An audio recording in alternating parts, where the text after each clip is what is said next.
Video ইতিমধ্যেই viral হলো। গুন্ডা পুলিশ সরকার একাকার হয়ে গেলে যা হওয়ার তাই হচ্ছে, এবং শুধুমাত্র অবজারভার মাইক্রো অবজারভাররা নন, যারা অভিযোগ করছেন 7 নম্বর ফর্মে। এই জেলাতে একজন পঞ্চায়েত এখনো জেলে আছে, জানেন, মিথ্যা মামলা করে তাকে গ্রেফতার করে রাখা হয়েছে। গতকাল কাটোয়া বিজেপি সাংগঠনিক জেলার কালনা বিধানসভায় ভারতীয় জনতা পার্টির সোশ্যাল মিডিয়া কনভেনার উৎপল মিত্রর উপরে প্রাণঘাতী হামলা হয়েছে, রক্তাক্ত হয়েছে। অভিযোগটা কি? উৎপল মিত্র ফর্ম 7-এ একজনের 3 জায়গায় ভোট ছিল। খসড়া ভোটার তালিকায় নাম প্রকাশ হয়েছে কালনা বিধানসভার এপিক নম্বর 264, কালনা পৌরসভার 9 নম্বর ওয়ার্ডে 216 নম্বর পাটের সিরিয়াল নাম্বার 410 ও 11, 2 জায়গায় নাম আছে। নবদ্বীপ বিধানসভায় এপিক নম্বর 84, পৌরসভার ওয়ার্ড নম্বর 19, 141 নম্বর পাটের সিরিয়াল নম্বর 621। এইটা 7 নম্বর ফর্মে অভিযোগ করার পরে তৃণমূলের স্থানীয় গুন্ডা নেতা অমিত শাহর নেতৃত্বে বিজেপির সোশ্যাল মিডিয়া কনভেনার উৎপল মিত্রর উপরে হামলা হয়েছে। দেখুন এই ছবি, বাংলা দেখুন, ভয়ঙ্কর অবস্থা। ফর্ম 7 একটা লোকের 3 জায়গায় নাম আছে, সেই অভিযোগও কেউ করতে পারবে না। তার নাম তো কেউ কাটতে বলছে না, বলছে একটা লোকের নাম এক জায়গায় থাকবে। অবজেকশন দিয়েছে সেই অপরাধে গতকাল। ছবি দেখুন, এই তো অবস্থা এই রাজ্যে তৈরি হয়েছে। এবং কথায় কথায় রেল লাইনে নেমে হামলা। গতকাল আমি অভিযোগ করেছি এবং রেলওয়ে কর্তৃপক্ষ তারা রেলের যে আইন আছে সেই আইনে তারা মামলা করেছেন।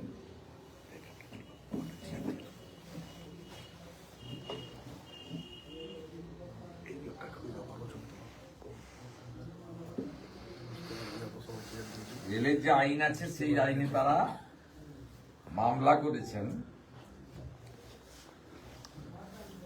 Under section 146, 147, 154, 174 ZSCR। দেখুন গতকালের মামলা হয়েছে। আমি মাননীয় রেলমন্ত্রীকে বলেছি, বেলডাঙ্গা এবং বর্ধমানে তৃণমূলের গুন্ডাদের নেতৃত্বে যে রেল লাইনের উপরে, রেলের উপরে রেল আটকে রেখে হামলা হয়েছে, এই মামলা সিবিআই কে রেল ট্রান্সফার করুক, এর জন্য কোর্টে যাওয়ার দরকার নেই। তার কারণ হচ্ছে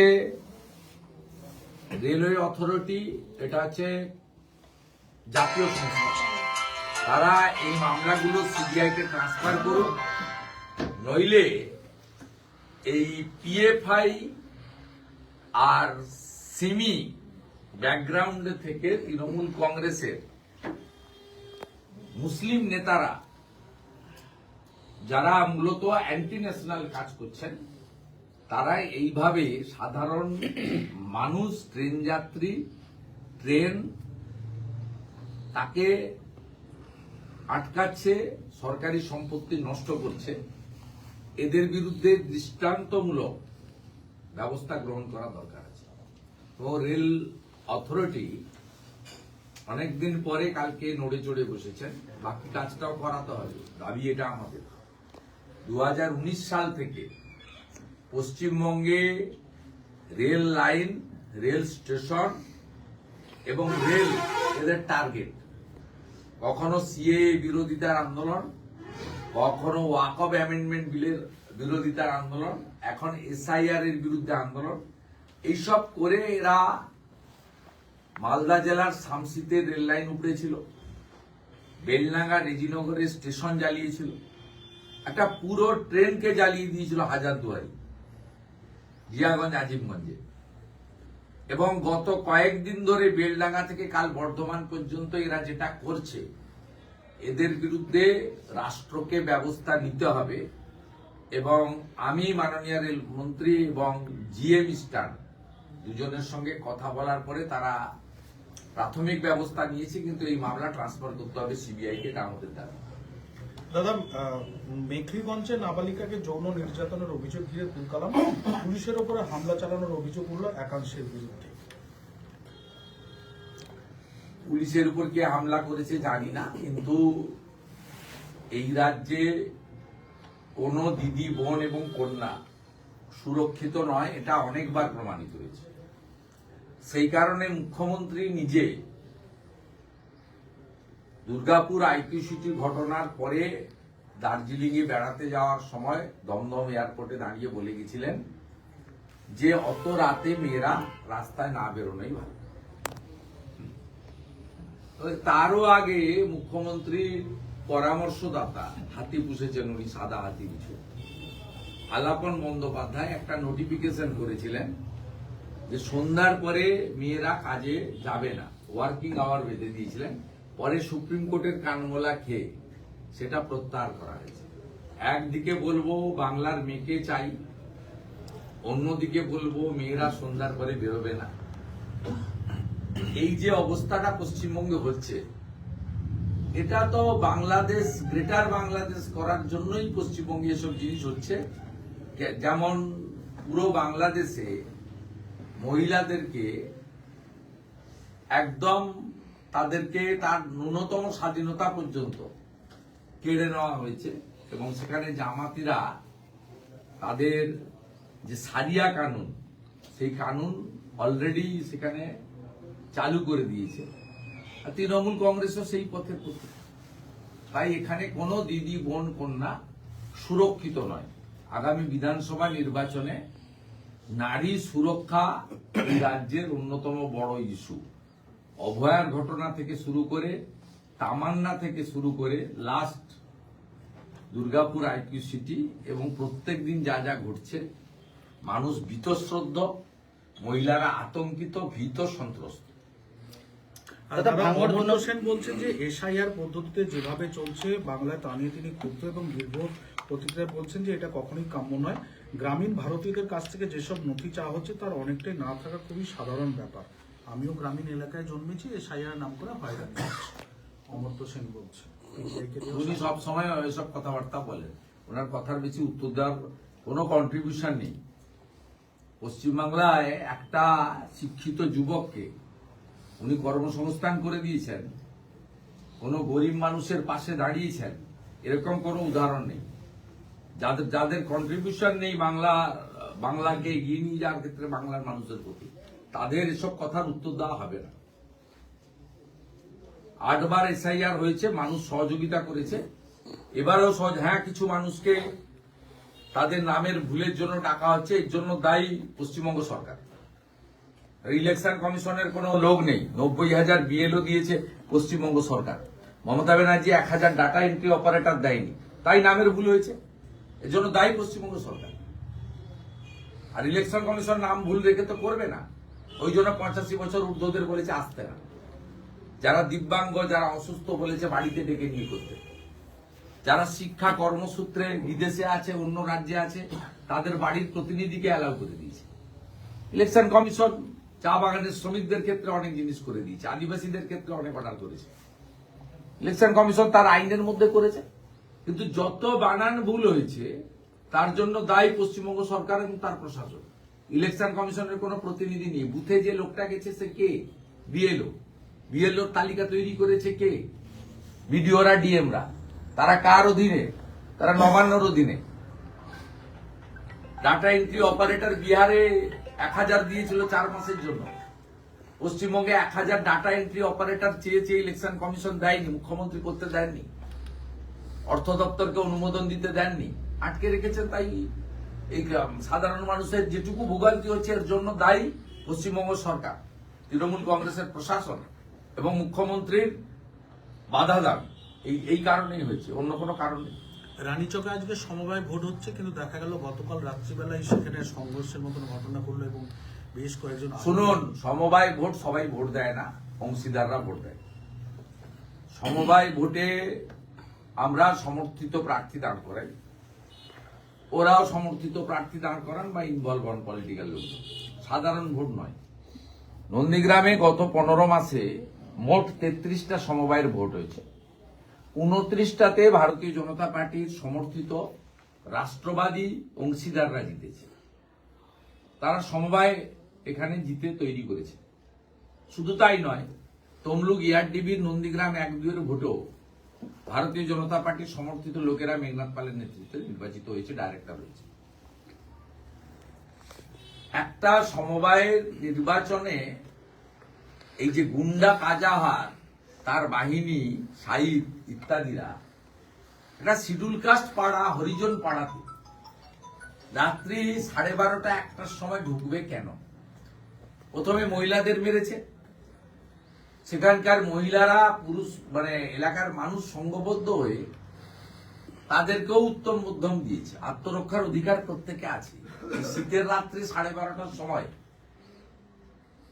আমাদের হরিজন পাড়াতে যাবেন কেন? তফসিলিদের পাড়াতে যাবেন কেন? মহিলাদের মারবেন কেন? 4 জন মহিলা হসপিটালে এসেছেন, 3 জন প্রাথমিক ট্রিটমেন্ট করার পরে বাড়ি গেছেন, এখনো একজন অ্যাডমিশন আছে। আমরা তাদের চিকিৎসা দেখাশোনার কাজ সব করছি এবং নির্বাচন ওখানে সমবায়ের হচ্ছে। তারপরে আমাদের প্রতিনিধিরা প্রত্যেকটা বাড়িতে যাবে, মানে স্থানীয় নেতৃত্বরা এই বিষয়টা সম্পূর্ণভাবে দেখছে। আমি টেলিফোনে যোগাযোগ রেখেছি যাতে আমার এই বোন দিদিদের, বিশেষ করে এরা ভগবান তফসিলি জাতির লোক, এদের জন্য যা যা করার চিকিৎসা বা অন্যান্য সে সমস্ত ব্যবস্থা নন্দীগ্রাম বিধায়ক কার্যালয় থেকে আমরা করছি। নির্বাচনের মতো হবে, অংশীদার বন্ধুরা ভোট দেবেন এবং এখনো পর্যন্ত 33টা সমবায়, তার মধ্যে হরিপুর, প্রিয়ানগরী এবং দেবীপুর, 3টে সমবায় আমাদের লোকরাই ছিল, মেঘনাথ দাস সাথীরা ছিল। বাকি 30টা জায়গাতেই তৃণমূলের দ্বারা পরিচালিত ছিল। সামগ্রিকভাবে 33টার মধ্যে 29টাতে আমাদের সমর্থিত লোকেরা জিতেছে এবং চোরেরা হেরেছে। অতএব এখানকার মানুষ 2021 সাল থেকেই প্রকৃত পরিবর্তনের পক্ষে লড়াই করছেন, যেটা দেখে পশ্চিমবাংলার মানুষ হয়তো আগামী বিধানসভা নির্বাচনে নন্দীগ্রামের দেখানো পথে হাঁটবে। দাদা, ভাঙড় 2 নম্বর ব্লকের তথ্যগত অসঙ্গতির তালিকা বের করা হলো, কিন্তু এই তালিকা কমিশনের নয়। গাইঘাটা ফুলসরা পঞ্চায়েতে তালিকা ঝোলানোর কয়েক মিনিটের মধ্যেই তালিকা খুলে নেওয়া হলো। সমগ্র বিষয়টা নিয়ে জানেন না স্থানীয় বিডিও গাইঘাটা। কেউ করেছে দেখুন, যদি আপনার তৃণমূলের লোকরা করে থাকতে পারে, কারণ ওখানে তো অবৈধভাবে কন্ট্রাকচুয়াল ডাটা এন্ট্রি অপারেটরদের কাজে লাগানো হচ্ছে, যেটা ইলেকশন কমিশনের গাইডলাইনের বাইরে।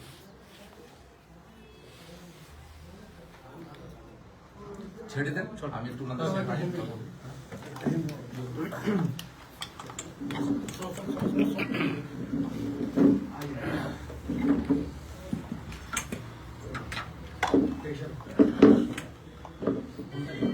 दादा बेलेडांगा का जो मजदूर वो काम पे गया था, वहाँ पे पारिवारिक विवाद के लिए बेलेडांगा उन्होंने सुसाइड किया था।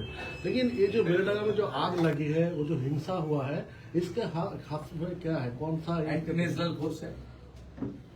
ये लोग तो आदत ही है देश का संपत्ति को नुकसान करना, राजमार्ग और रेल मार्ग पर नुकसान करना, और यहाँ का पुलिस ये सब अलाउ करता है। ये ममता बनर्जी का खास वोट बैंक है, इसका पीछे सीमी BFI बैन ऑर्गेनाइजेशन है और सामने TMC का लीडर लोग है। पूरा प्रदेश में डेली कर रहा है। काल भी बर्धमान रेलवे स्टेशन में TMC का जो काउंसिलर है, उनका लीडरशिप में ये हादसा हुआ है। उन्होंने ऐसा क्यों कर रहा है, ऐसा क्यों बंगबंधु एंटी नेशनल फोर्स एक ग्रेटर बांग्लादेश के लिए लड़ रहा है। वो जो जामाती है, जामात ग्रेटर बांग्लादेश पूरा एक करके यहाँ जामात का राज कायम करने के लिए कोशिश कर रहा है। दादा, नितिन नवीन ने सर्वभारतीय सभापति चुनाव गया है, उन्होंने बंगाल में आ रहा है, उसके बाद अमित शाह जी भी फिर आएंगे बंगाल में। ये तो हम लोग का बहुत हम लोग आभारी है। उन्होंने पहले उनका राजनीतिक जो सफर यहाँ से शुरू कर रहा है, आने वाला दिन में हमारी जो चुनाव आ रहा है इसमें उनका मार्गदर्शन से और उनका निगरानी में चुनाव होगा, अच्छा परिणाम होगा। दादा, प्रधानमंत्री सिंगूर में गया था, फिर मुख्यमंत्री जा रहा है, उन्होंने एकाधिक बहुत सारा प्रकल्पों का शिलान्यास भी करेगा सिंगूर से, उन्होंने बताया। क्या करेगा वो? 60,000 रुपया देगा घर बनाने के लिए। 60,000 रुपया में घर नहीं होता है। वो जो सैंड का भाव है 15,000 रुपया, वो बालू का भाव है, इसमें कोई नहीं होता। बीजेपी जब आएगा 3 लाख का घर बनाएगा, उसका साथ अच्छा लैट्रिन रहेगा, पीने का पानी का अरेंजमेंट रहेगा जल जीवन मिशन से, और हर घर में प्रधानमंत्री जी का जो सूर्य घर प्रकल्प, सोलर लाइट हर घर में 80,000 रुपया करके पूरा देश में मिला है, बंगाल छोड़ के। बंगाल में एक प्रकल्प उन्होंने चालू नहीं किया। ये सब देने का काम हम लोग करेगा। बीजेपी का कमिटमेंट में रहेगा। 20 स्टेट में जो काम हो रहा है यहाँ हो रहा है। ये 60,000 80,000 में कोई घर नहीं होता है, बाथरूम होता है। इसलिए चुनाव के लिए ममता बनर्जी ये सब कोशिश कर रहा है। यहाँ नौकरी नहीं है, इंडस्ट्री नहीं है, यहाँ पेंशनर्स और जो टीचर है, जो एम्प्लॉय है, उनको डीए नहीं मिल रहा है। 2 करोड़ से ज्यादा बेरोजगारी है, एडुकेटेड यूथ है। साल 15 में लास्ट एसएससी हुआ था, 10 साल एसएससी नहीं हुआ। प्राइमरी का नौकरी बंद है, सब खत्म हो गया है। यहाँ कम से कम 1 करोड़ के आसपास नौजवान अपने घर छोड़ के दूसरा प्रदेश में, खासकर बीजेपी शासित प्रदेश में काम कर रहा है, माइग्रेंट लेबर। ये सब लोग को पता चल गया है चुनाव आने वाला है, 3 महीने के अंदर चुनाव होगा, ये जाने वाला है। जिस तरीके से कुछ दिन के अंदर उड़ीसा में विकास हो रहा है, जिस तरीके से बिहार में विकास हो रहा है, जिस तरीके से 6 महीने हुआ दिल्ली में विकास का काम हो रहा है। आयुष्मान भारत से लेकर 2,500 रुपया हर महीने हमारी दीदी बहन को मिल रहा है, सब देख रहा है। 20 प्रदेश में लोग देख रहा है। इसलिए चुनाव का वक्त ये सब कोई फायदा नहीं है। उन्होंने कुछ रुपया देगा घर बनाने के लिए, ये कुछ फैमिली को, वो भी लिस्ट जो जिसको मिलना है वो नहीं मिलेगा, जिसको मिलना नहीं है उनको ही मिलेगा, जिसको 2 मिला है फिर एक बार मिलेगा, जिन्होंने 20,000 रुपया काट मनी दिया है उनको ही मिलेगा, दूसरा को नहीं मिलेगा। लेकिन इसमें कोई फायदा नहीं होगा, इस रुपया में घर नहीं होगा।